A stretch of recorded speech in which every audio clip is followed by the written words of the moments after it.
यात्रा में शामिल हैं। यह यात्रा तमिलनाडु, केरल, कर्नाटक, आंध्र प्रदेश, तेलंगाना होते हुए आपकी धरती महाराष्ट्र पहुंची है। और महाराष्ट्र को कहते हैं कि यह संतों की भूमि है, यह तपस्वियों की भूमि है, सामाजिक सुधारों, आंदोलनों और देश को आजादी दिलाने वाले महान क्रांतिकारियों की भूमि है। तो भारत जोड़ो यात्रा की तरफ से इस महान भूमि को हम नमन करते हैं, इसको प्रणाम करते हैं। दोस्तों, आज बटुकेश्वर दत्त की जयंती है और आप बटुकेश्वर दत्त के बारे में जानते हैं। बटुकेश्वर दत्त शहीद आजम भगत सिंह के साथी थे और इस देश की आजादी के लिए उन्होंने एक बड़ी कुर्बानी दी, बड़ा बलिदान दिया है। हमारा देश जब भी किसी आजादी के दीवाने को याद करता है, किसी क्रांतिकारी और बलिदानी को याद करता है, तो इस बात को याद दिलाता है कि यह आजादी गिफ्ट में नहीं मिला है, यह आजादी ऐसा नहीं है कि उपहार में हमको कोई दिया है। यह आजादी क्रांतिकारियों, आंदोलनकारियों के त्याग और बलिदान से हमको प्राप्त हुई है।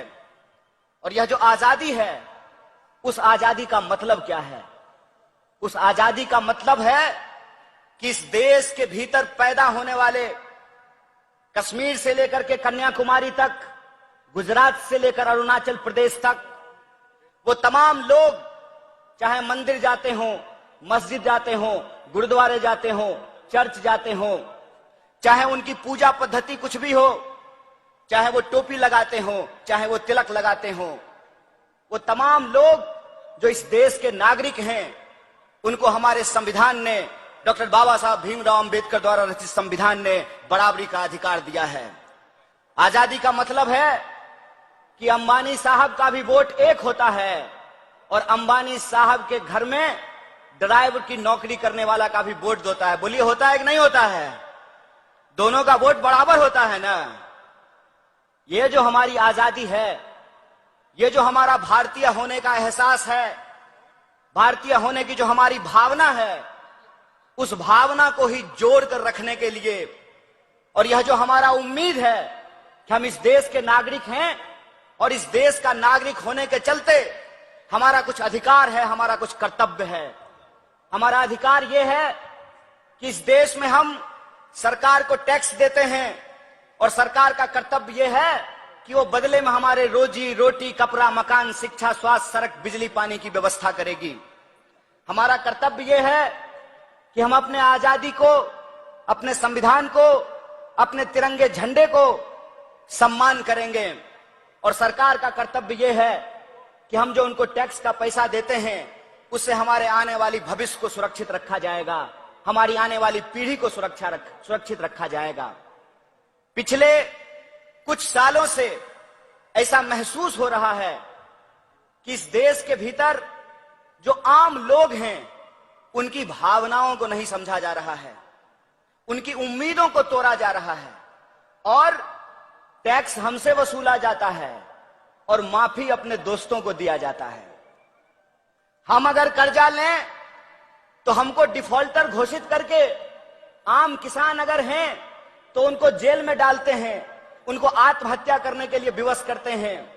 लेकिन अगर आप प्रधानमंत्री के दोस्त हैं तो आप स्पेशल चार्टर से देश का पैसा चोरी करके बाहर भाग सकते हैं। देश के नाम पे जो दोस्तों की तिजोरी भरी जा रही है, उसके चलते देश में निराशा पैदा हो रहा है। और जब देश में निराशा पैदा होता है, जब देश में क्रोध पैदा होता है, तो उस क्रोध और निराशा का आधार बना करके इस देश के ही लोगों को आपस में लड़ाया जाता है। और देश के लोग जब आपस में लड़ेंगे तो कुछ देर के लिए यह बात वो भूल जाएंगे कि आपके बच्चे के शिक्षा पे खर्च करने के लिए सरकार के पास पैसा नहीं है, लेकिन प्रधानमंत्री के उड़ने के लिए, उड़न खटोला खरीदने के लिए 8,500 करोड़ रुपया है। मैं कहता हूं, इस देश को जिस तरीके से गुमराह किया जा रहा है, प्रधानमंत्री जी रैलियों में जाते हैं और कहते हैं कि मैं गरीब का बेटा हूं।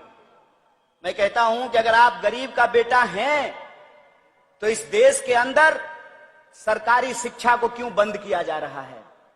इस देश के भीतर जो सरकारी संस्थाएं हैं उनमें नौकरियां क्यों घटाई जा रही है? क्यों हजारों लाखों पोस्ट भरे नहीं जा रहे हैं? इसलिए नहीं भरे जा रहे हैं कि ये इस देश के लोगों को, इस देश के आम लोगों को शिक्षा नहीं देना चाहते हैं। जो लोग शिक्षा ले लिए हैं उनको रोजगार नहीं देना चाहते हैं और आम लोगों की पहुंच से हर चीज दूर होता जा रहा है। जब पेट्रोल 100 रुपए लीटर बिकेगा तो आप बताइए, आपकी जिंदगी में कठिनाई होगी कि आपकी जिंदगी में अच्छे दिन आएगा? इस देश के भीतर जो लूट आज के डेट में चल रही है, उस लूट के खिलाफ इस देश से प्यार करने वाले लोगों को एकजुट होने की जरूरत है। और जब लोग एकजुट होने का प्रयास करते हैं, जो लोग इस लूट के खिलाफ आवाज उठाते हैं, उस आवाज को बंद करने की कोशिश की जाती है। आपने महाराष्ट्र में भी ये देखा है, जो लोग सरकार के खिलाफ मुखरता से बोलते हैं उनके ऊपर झूठे मुकदमे किए जाते हैं, उनको जेलों में डाला जाता है। हिंदी सिनेमा है एक, उसका नाम है सौदागर, और सौदागर फिल्म का एक गाना है, ये इलू इलू क्या है, ये इलू इलू। आजकल जिसके भी घर पे ईडी जाता है, ये ईडी ईडी क्या है, ये ईडी ईडी, वो तुरंत सरकार के लिए इलू इलू गाना शुरू कर देता है।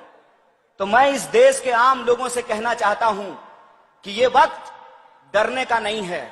हमारे नेता माननीय राहुल गांधी जी कहते हैं कि इस वक्त हमको निराश होने की जरूरत नहीं है, इस वक्त हमको क्रोध करने की जरूरत नहीं है, इस वक्त हमको डरने की जरूरत नहीं है।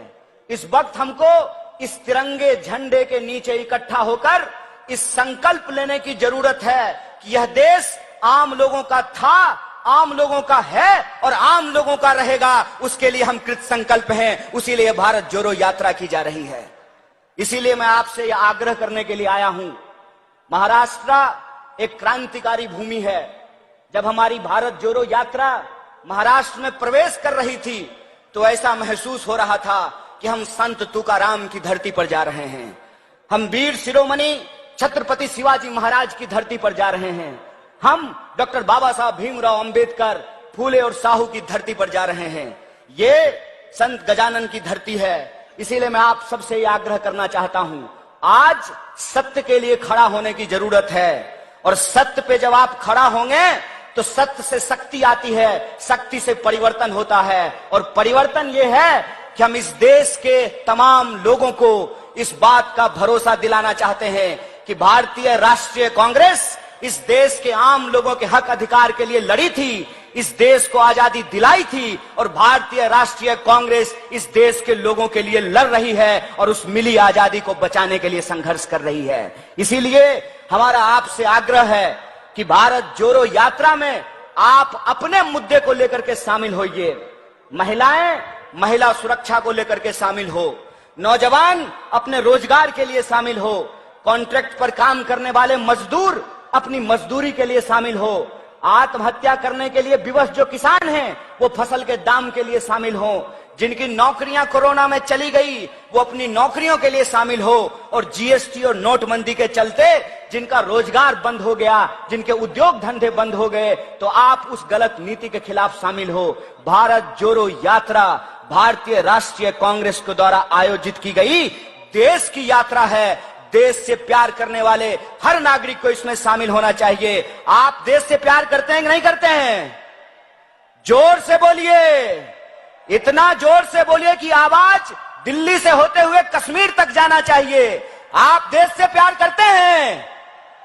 आप छत्रपति शिवाजी महाराज को मानने वाले लोग हैं? आप डॉक्टर बाबा साहब भीमराव अंबेडकर की समानता में भरोसा रखते हैं? अगर आप इस देश से प्यार करते हैं तो देश की एकता की भावना को लेकर के यह भारत जोड़ो यात्रा चल रही है। रोजी रोजगार के लिए, सबके शिक्षा के लिए, स्वास्थ्य के लिए और देश को एकजुट रखने के लिए, नफरत के खिलाफ मोहब्बत का पैगाम लेकर के चलती हैं।